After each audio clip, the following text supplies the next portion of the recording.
Hello, friends. Welcome to Valencia's Arts, and in this occasion, and finish for now the Hung Gar Kung Fu saga and the five animals, who represents the style of Kung Fu I practice and why I dedicate these paintings to that style because I really, really like it. I think to me, I mean, for many years I practice. Uh, well, I the way the U.S. Or the American way for saying uh, the way they're very good to on promoting things, and MMA and Jeet Kune Do, they they did just an amazing job, you know. However, it's because it did work. The first MMA fights were about the jiu-jitsu, which comes from Japan and then went to Brazil, and it got combined with another way of fighting there, or grappling, and ballet todo and other. I think it was a native tribe in Brazil. Then they have a way to do grappling there, and they combine it, and that's the story I know about Brazilian jiu-jitsu. If I'm wrong, just put on the comments. It's okay. I mean, I'm not a jiu-jitsu nerd, anyways, and I did practice jiu-jitsu, and I think Brazilian jiu-jitsu is a great martial arts, but it's more a sport to me than a martial art, because jiu-jitsu is the way the Japanese fights in the battlefield, and they use weapons. And it's not like Brazilian jiu-jitsu will never use weapons, or they're already using it right now. But you have to understand the world is a very it can be dirty, you know. Fights in the streets are dirty. It's the same to be in combat. I mean, during a war, you know, like it's not gonna be like taekwondo, you know, like it's not gonna be a referee for boxing, or in the case of MMA. However, in the 90s, the first MMA fights or cage fights didn't have many rules. I think the only rules were at the moment was to no kick on the groin, or the testicles, or don't eye jabs, you know, don't poke the eyes. Other than that, it was permitted, like, you know, like elbows on the back of the head, or punches on the neck. I mean, you name it, it was there. And it was very nasty, you know, like it was, but it was like at the same time, it was like an awakening for a lot of people.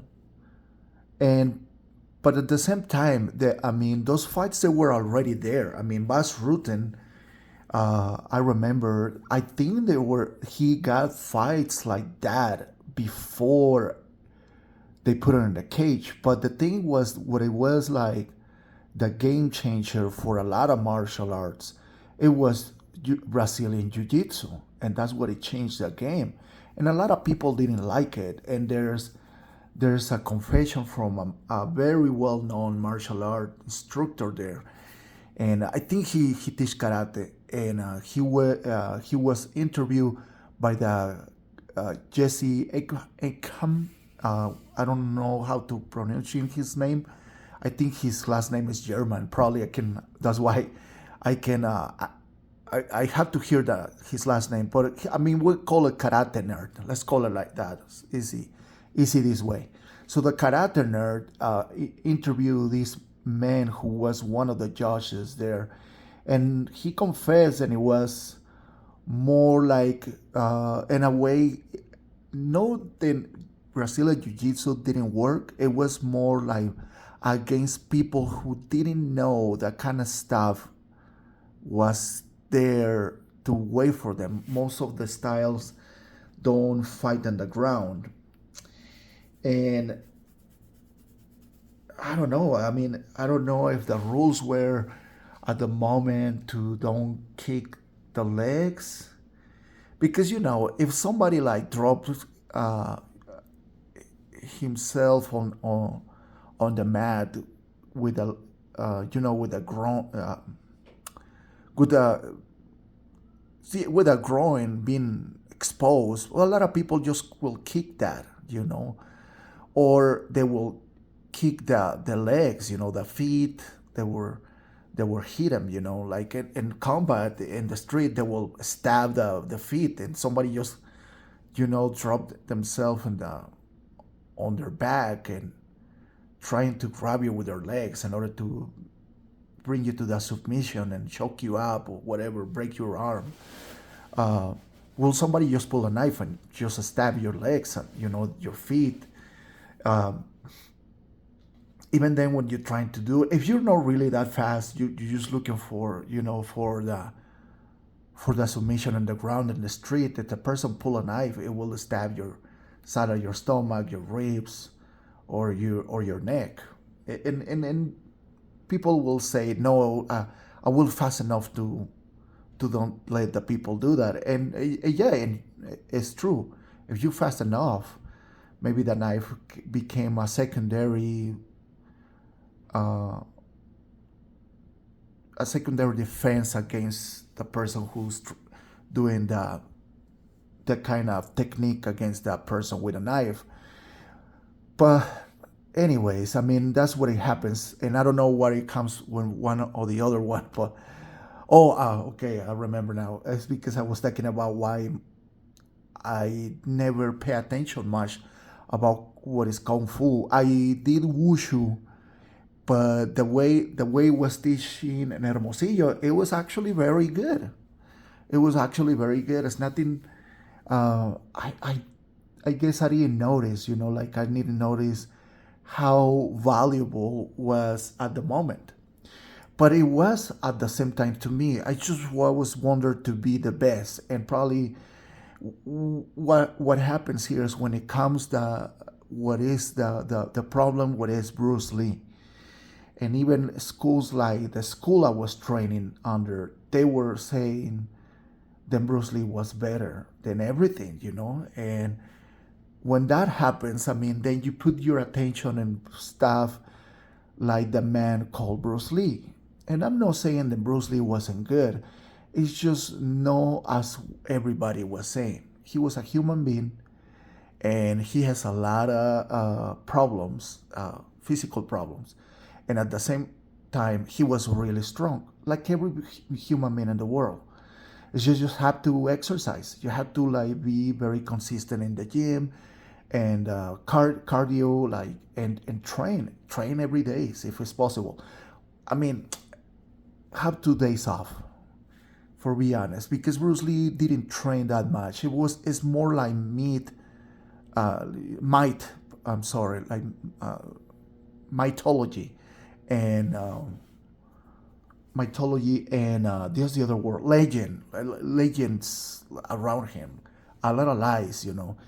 And I'm not gonna pick on him, but that was the problem. I mean, Bruce Lee brought what we call MMA to the plate. A lot of people say Bruce Lee was the pioneer of MMA, which is not true, because we have Krav Maga before he was born, and we have Caillou Kembo before he was born.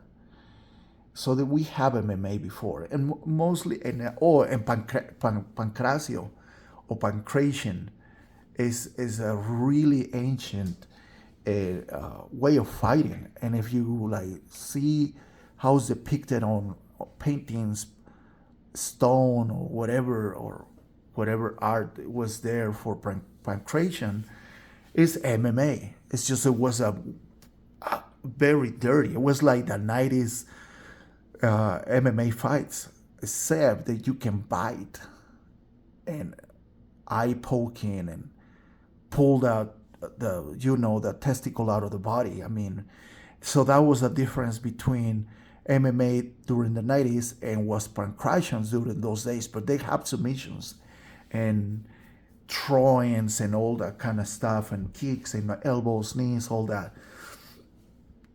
So yeah, it was very nasty way of fighting because it was entertaining at the same time.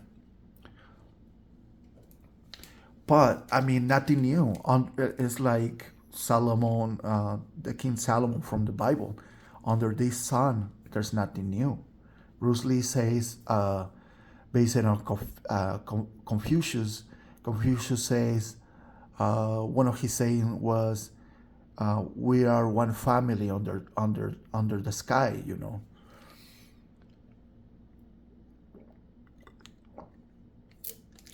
But that's, I mean, when I train, excuse me, when I train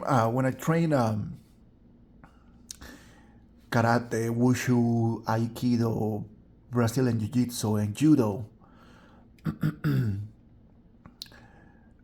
and then I moved here in the U.S. and then I practice Sabat, then Brazilian jiu-jitsu, boxing, jeet kune do, MMA, Wing Chun, Muay Thai, a little bit, yeah, a little bit of Apache battle techniques.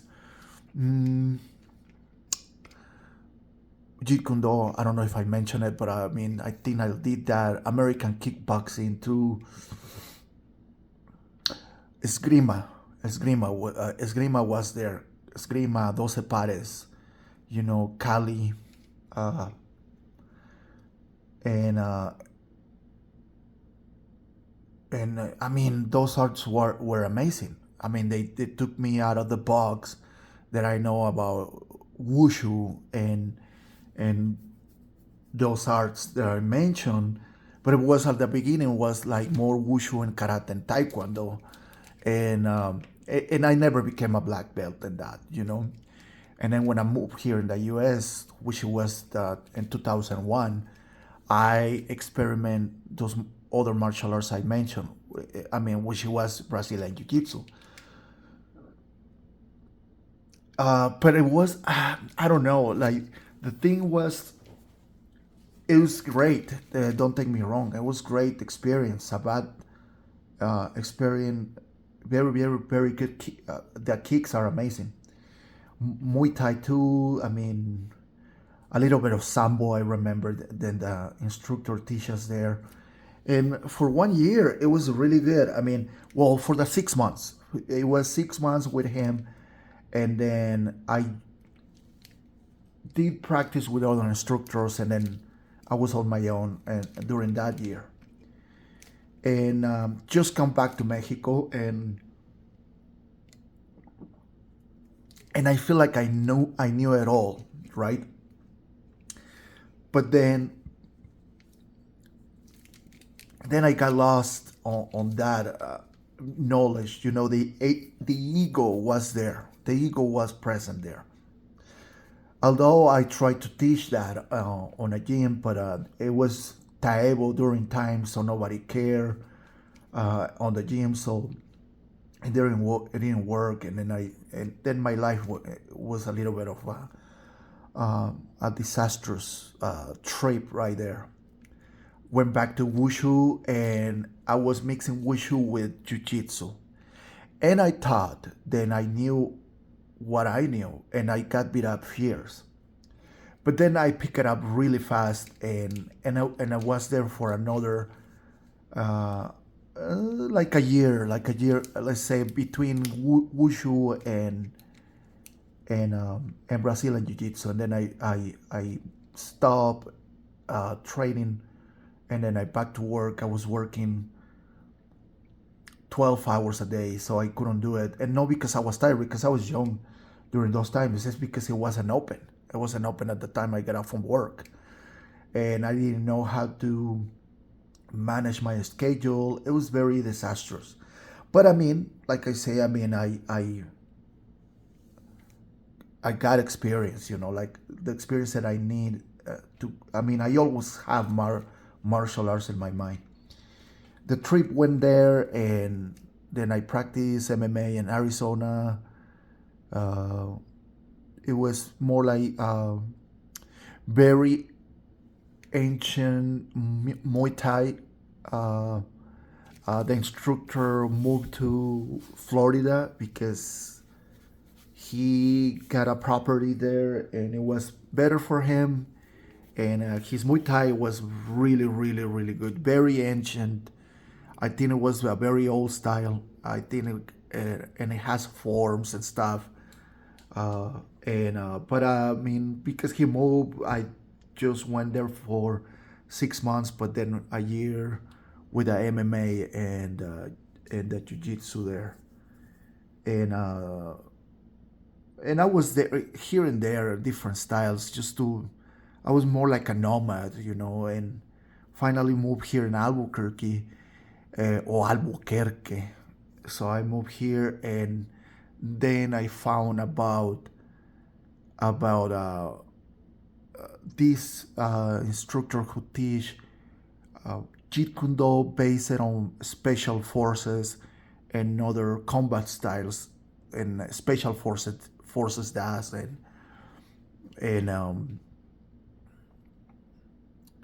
and it was fun. It was amazing to train under that school, and I learned a lot. And then and like teaching classes too. I learned how to teach there, and figured out how to teach. I mean, I was pretty much thrown to through the water without with the donut, the saber, and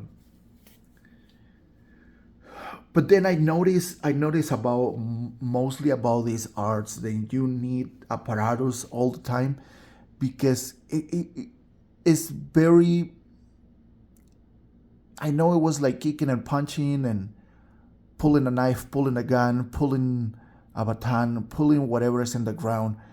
I know it was good. I like it, but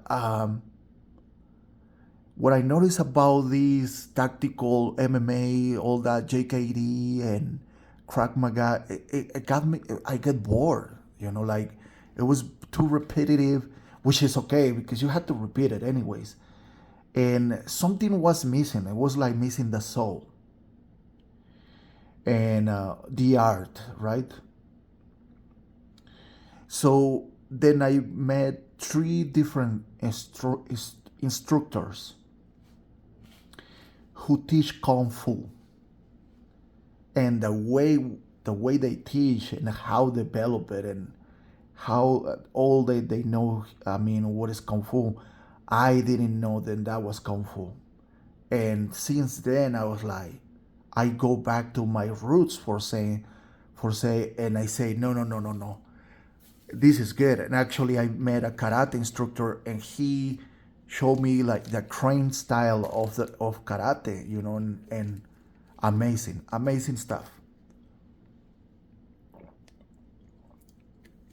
And then my journey on what karate is about, or kung fu, starts, because it's so different, and that's what it comes with Hung Gar. And Sifu Francisco Rivera is the one who teach me, and I still learning.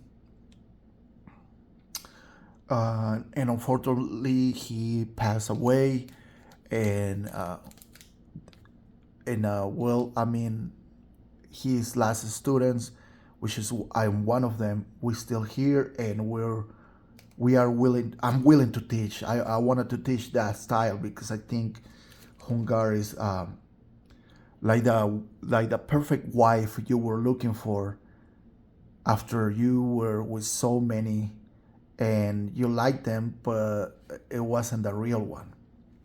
That's what I feel like. They weren't complete, and this one was complete. And what martial arts is about. And I mean, but it's a comparing. When you have a girlfriend or a wife, but it's something missing, something is not there. And men have the tendency to go to other places they're not supposed to do. Obviously, I mean, it's a bad analogy, but I mean, that's trying to figure out like, no, no, no, no, no, this is what I was looking for. And that's what I found about Hung Gar. Exactly what the martial art I was looking for. Powerful, strong, fast. I mean, everything I need. It has the drawings. I mean, I can, and it has the forms. I go back to the forms, and everybody hates, including Bruce Lee. And I think the forms and Hung Gar, and it can be another styles for sure. But in Hung Gar, I never thought they were so valuable until I did it. I got tricked, my friends. I got tricked because Bruce Lee says so. Then forms weren't valuable much. That's why I thought that karate and kung fu taekwondo was worthless, and it's not. They're really good arts. They're very powerful, and if you have the right instructor, they will show you that. And please don't fall for that kind of stuff because it comes with this last painting, the Imperial Dragon. The name of the painting is Imperial, 24 inches by 30 inches, acrylic. And that's what is Hung Gar to me, the Imperial Dragon. Like like the last boss in the video game that you had to face and conquer, and that's what it is. I mean, and I still like training, learning Hung Gar. It's not like I learned it just now. But yeah, I mean, I highly recommend it. Imperial dragons are the most powerful dragons in Asia or China.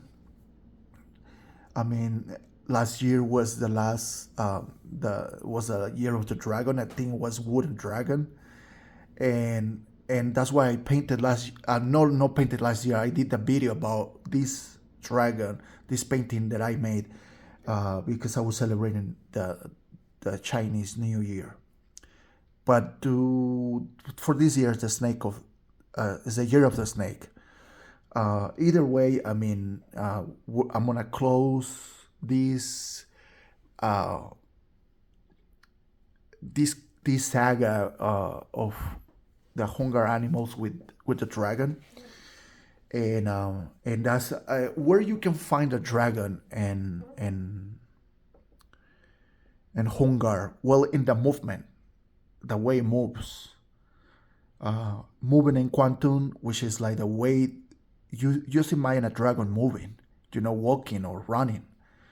That's the way it is, and then you just combine it with how do you want to use your knees, your elbows, your strikes with every limb of your body. But you need the dragon because the dragon is the one who moves in order to hit better, kick better, elbow better, knee better, and use your body better. That and it's so powerful. It's so powerful in Hung Gar, and that's the dragon there. And Wushu, the dragon palm is like this. It's like you poke the eyes, like the eyes. This is the dragon fist on Wushu.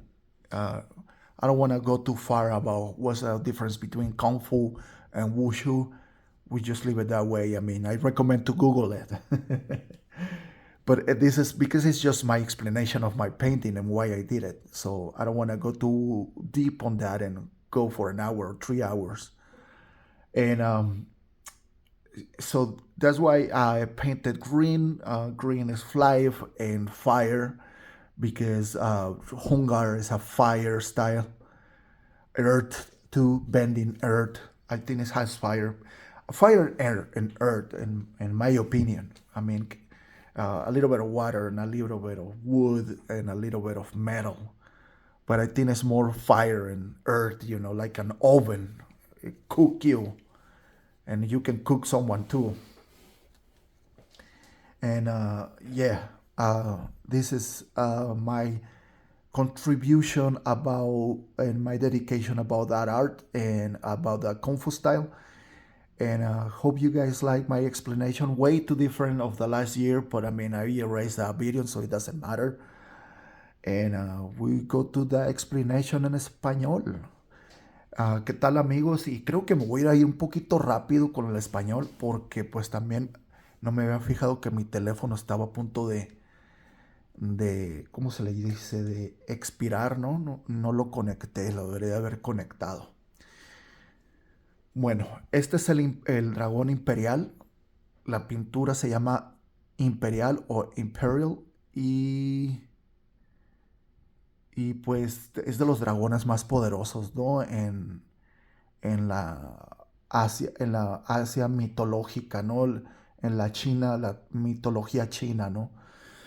Mm, Continuando con la saga de los cinco animales del Hung Gar Kung Fu. ¿Y por qué esta dedicatoria a este arte? Bueno, como yo les comentaba hace unos momentos, en el otro idioma, lo que es el Hung Gar me llenó en el aspecto de las artes marciales. Es como que andaba buscando la mujer perfecta y que completa, ¿no?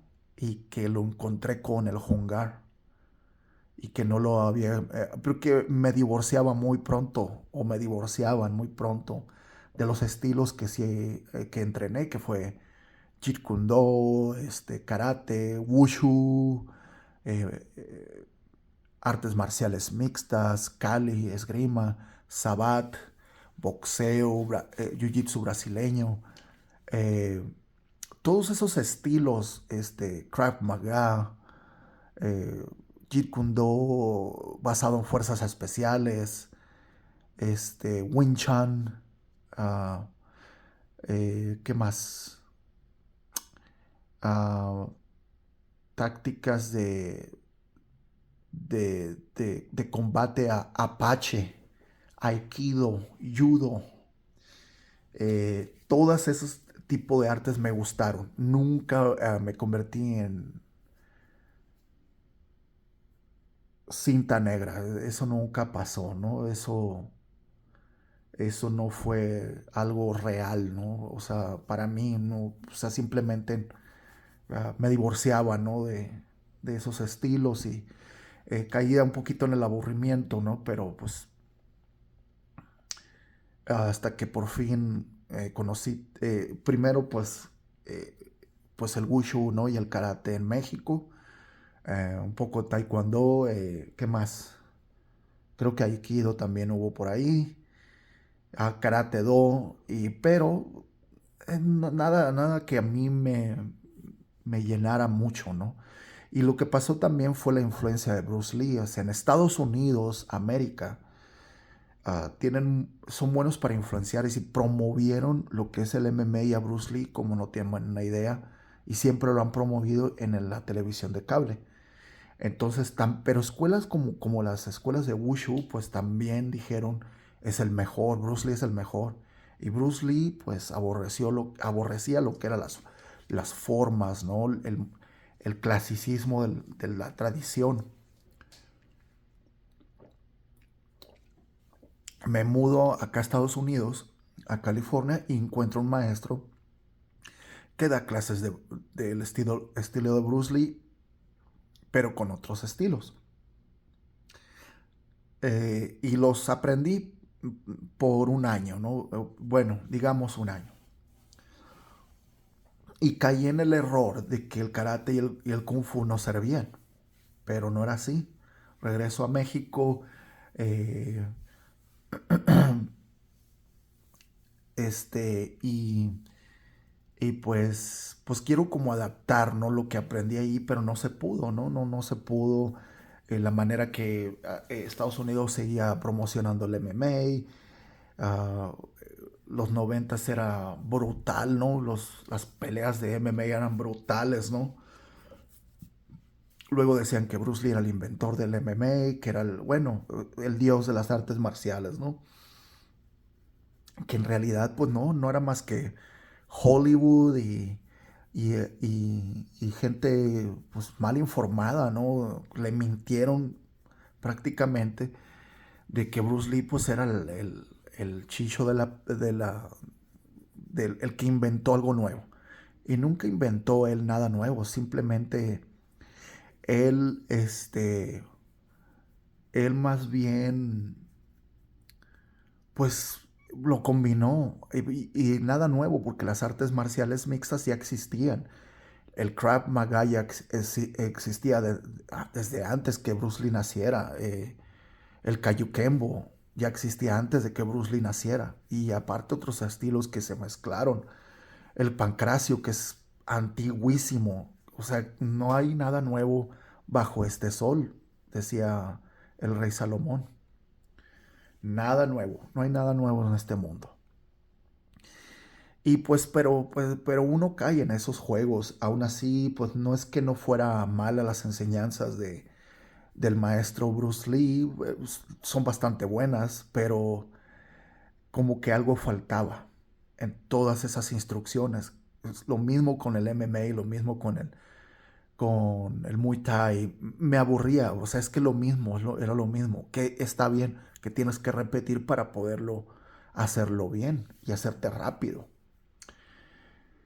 Pero cuando descubrí el Hungar, dije, esto es lo que andaba buscando por tantos años. Y pues lo aprendí lo mejor que pude, lo sigo aprendiendo y por eso pues dediqué estas pinturas pues a ese estilo, ¿no? Que sigo practicando y que a veces no lo practico pues porque tengo mucho trabajo. Trabajo en dos restaurantes y a veces me cuesta trabajo entrenar o ir al gimnasio.